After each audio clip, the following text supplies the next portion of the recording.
Hello guys. मेरा नाम निखिल है और मैं हूं अभी एक बॉटनिकल उद्यान एंड जू में। तो welcome back to my YouTube channel. आज हम मुंबई के एक फेमस बॉटनिकल उद्यान एंड जू का एक्सप्लोर करने आए हैं। यहाँ आपको बहुत सारे एनिमल, बर्ड्स और 100 साल से भी पुराने पेड़ पौधे देखने को मिलते हैं।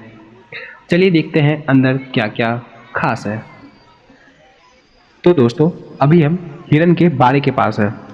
हिरन अपनी तेज रफ्तार, शांत स्वभाव और सुंदर सींगों के लिए जाना जाता है। दुनिया में हिरन की कई अलग अलग प्रजातियां पाई जाती हैं।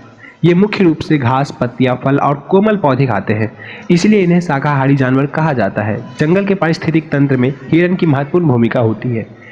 इन्हें इतने करीब से देखना सच में बहुत अच्छा अनुभव है। अब हम भालू के बाड़े के पास आ गए हैं। भालू एक शक्तिशाली और बुद्धिमान जंगली जानवर है।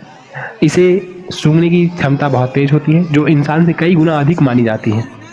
भालू फल, शहद, कीड़े मकोड़े, मछली और कभी कभी छोटे जानवर भी खाता है, इसीलिए इसे सर्वाहारी कहा जाता है। आमतौर पर भालू शांत रहता है, लेकिन खतरा महसूस होने पर बहुत आक्रामक हो सकता है। इसे सामने से देखना अपने आप में एक अलग ही अनुभव है। तो दोस्तों, अब हम आ गए हैं जंगल के सबसे शक्तिशाली और आकर्षक जानवर टाइगर के पास। टाइगर भारत का राष्ट्रीय पशु है। यह अपनी ताकत, फुर्ती और खूबसूरत काली धारियों वाले नारंगी शरीर के लिए पूरी दुनिया में जाना जाता है। हर टाइगर की धारियों का पैटर्न अलग होता है, बिल्कुल इंसान के फिंगरप्रिंट की तरह। यह एक मांसाहारी शिकारी है और हिरन, जंगली सूअर जैसे जानवरों का शिकार करता है। टाइगर आमतौर पर अकेले रहना पसंद करता है और ज़्यादातर रात के समय शिकार करता है। आज इसे इतने करीब से देखना सच में एक शानदार अनुभव है। अगर हम सभी मिलकर जंगलों और वन्य जीवों की रक्षा करेंगे तो आने वाली पीढ़ियों भी इस खूबसूरत जानवर को देख पाएगी।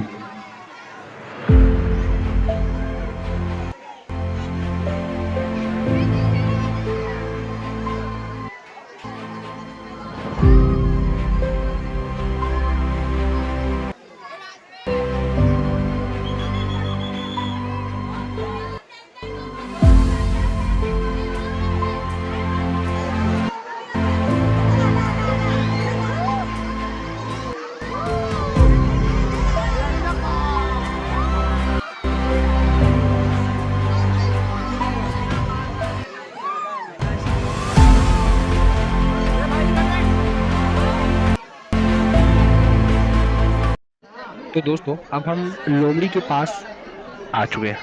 लोमड़ी एक बहुत ही चतुर और फुर्तीली जानवर मानी जाती है। इसकी सुनने और सुनने की क्षमता काफ़ी तेज होती है, जिससे यह आसानी से अपने भोजन का पता लगा लेती है।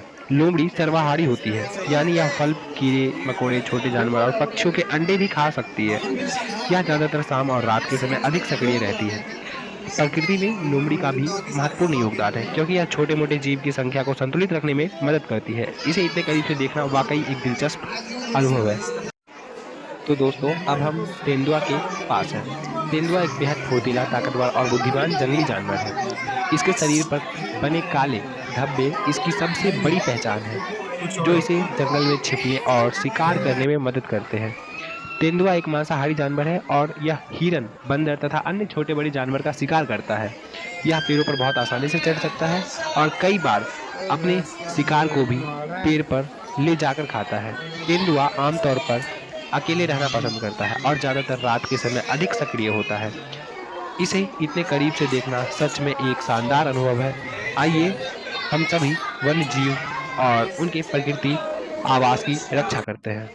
तो दोस्तों, आप लोग देख ही सकते हैं कि अभी हम कहाँ आ चुके हैं। हम आ चुके हैं हिप्पोपोटामस के पास। आपने सामने बोर्ड देखा ही होगा। हिप्पोपोटामस दुनिया का सबसे बड़े और भारी जानवरों में से एक है। यह अपनी ज़्यादातर समय पानी में बिताता है, जिससे इसके शरीर का तापमान नियंत्रित रहता है। देखने में यह शांत लगता है, लेकिन जरूरत पड़ने पर बहुत तेज और ताकतवर भी हो सकता है। हिप्पो मुख्य रूप से घास खाता है, इसलिए एक शाकाहारी जानवर है। इसके बड़े बड़े जबड़े, लंबे दांत इसकी खास पहचान है। इसे इतने करीब से देखना सच में एक अनोखा अनुभव है। हिप्पोपोटामस को शॉर्ट में हिप्पो भी बोला जाता है।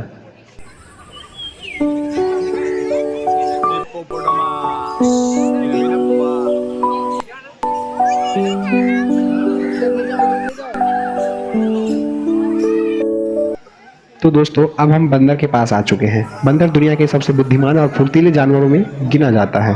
ये पेड़ों पर बहुत तेजी से चढ़ते और एक डाल से दूसरे डाल पर आसानी से छलांग लगा लेते हैं।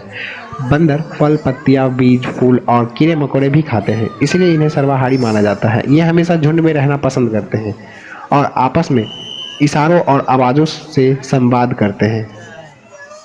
इन्हें खेलते और शरारत करते देखना बच्चे और बड़ों दोनों के लिए बहुत मज़ेदार अनुभव होता है। इसीलिए अगर आप कभी बंदरों के पास जाएं तो उन्हें छेड़े नहीं। तो अभी आप देख पा रहे होंगे, अभी हम हैं होमोबोल्ट पेंगुइन कक्ष के सामने। आप लोग देख सकते हैं कितना सुंदर नज़ारा है।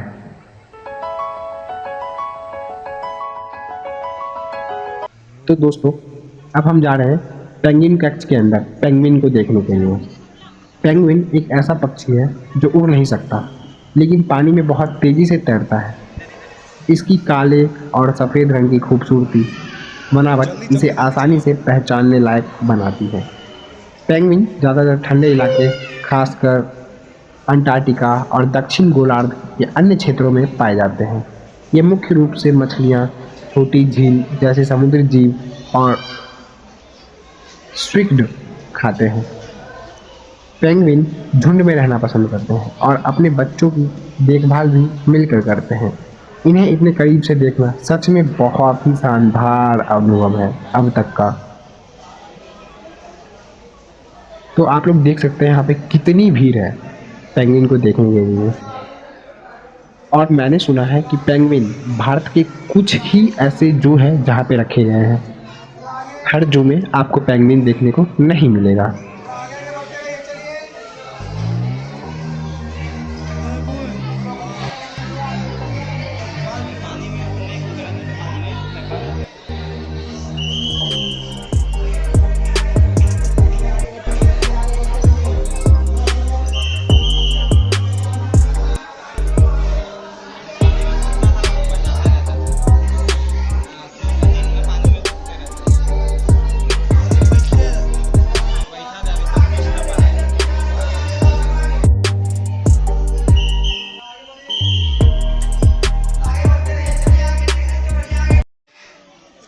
तो दोस्तों अब हम आ चुके हैं तोता के पास। तोता अपनी हरी रंग की खूबसूरत पंखें, मुड़ी हुई लाल चोंच और तेज़ बुद्धि के लिए जाना जाता है। यह दुनिया की सबसे बुद्धिमान पक्षियों में से एक माना जाता है। कुछ प्रजातियों तो तोता इंसानी आवाज़ और शब्द की नकल भी करते हैं। तोता मुख्य रूप से फल, बीज, मेवे और हरी पत्तियाँ खाते हैं। प्राकृतिक में ये बीज फैलाने में भी मदद करता है, जिससे नए पौधे उगने में योगदान मिलता है। इन्हें इतने करीब से देखना सच में बहुत ही अच्छा अनुभव है।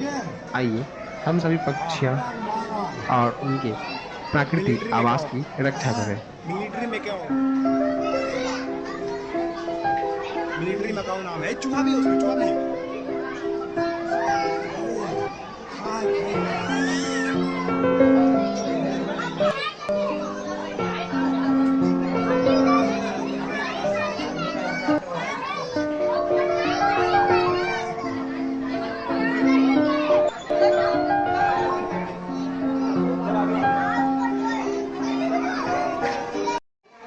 तो दोस्तों अब हम हॉर्नबिल यानी धनेश पक्षी के पास है। इसकी सबसे खास पहचान इसकी बड़ी और खूबसूरत चोंच है, जिसके ऊपर हेलमेट जैसी एक संरचना होती है। यह पक्षी मुख्य रूप से फल खाता है, लेकिन कभी कभी छोटे कीड़े और छिपकलियां भी खा लेता है। हॉर्नबिल जंगलों में एक बीज फैलाने का महत्वपूर्ण काम करता है, जिससे नए पेड़ पौधे उगने में मदद मिलती है। इसे इतने करीब से देखना सच में मेरे लिए बहुत ही शानदार अनुभव है।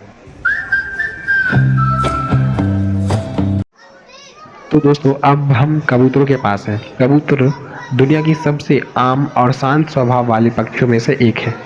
यह अपनी तेज उड़न और घर का रास्ता पहचानने की अद्भुत क्षमता के लिए जाना जाता है। पुराने समय में कबूतरों का इस्तेमाल संदेश पहुंचाने के लिए किया जाता था। ये मुख्य रूप से अनजान बीज और छोटे मोटे दाने खाते हैं। कबूतर अक्सर झुंड में रहना पसंद करते हैं और प्रकृति का एक महत्वपूर्ण हिस्सा है। इन्हें इतने करीब से देखना सच में अच्छी बात है, अच्छा अनुभव है।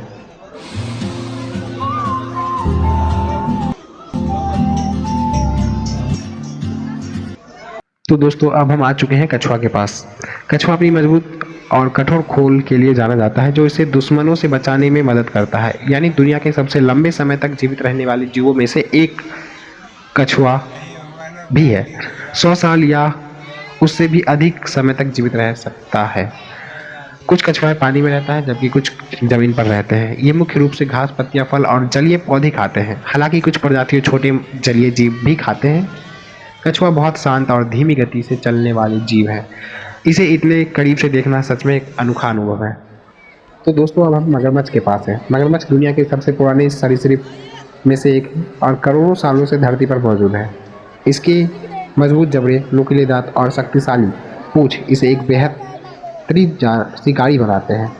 मगरमच्छ अपना ज़्यादातर समय पानी में बिताता है और मछलियाँ, पक्षी, अन्य तथा छोटे बड़े जानवरों का शिकार करता है। यह पानी में बहुत तेज़ी से तैर सकता है और शिकार के समय लंबे समय तक बिल्कुल शांत रहकर सही मौके का इंतजार करता है।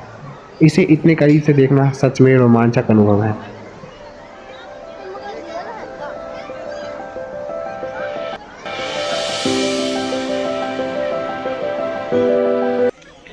तो दोस्तों आप जो अभी इस पक्षी को तस्वीर में देख रहे हैं, इसका नाम है पेंटेड स्टॉर्क। यह एक बड़ा और बेहद खूबसूरत जल पक्षी है। इसकी लंबी चोंच और लंबे गुलाबी पैर इसकी खास पहचान है। यह तालाब, झील और नदी के किनारे रहना पसंद करता है।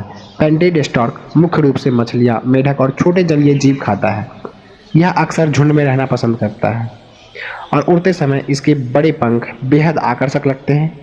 इसे इतने करीब से देखना सच में ही शानदार अनुभव है।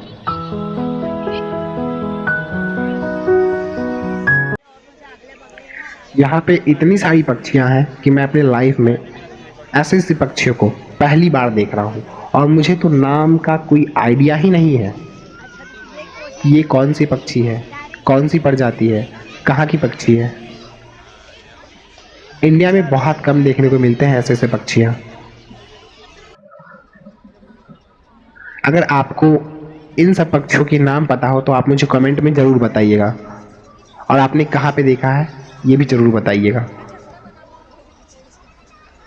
तो दोस्तों अब इस ब्लॉग को यहीं पे ख़त्म करने की समय आ चुकी है। तो ये था दी मुंबई बॉटनिकल उद्यान एंड जू। मैंने हर एक पक्षी, हर एक जानवर को दिखाया आप लोगों को। तो आप लोग का फ़र्ज़ बनता है इस वीडियो को लाइक, कमेंट और चैनल को सब्सक्राइब ज़रूर कर लें।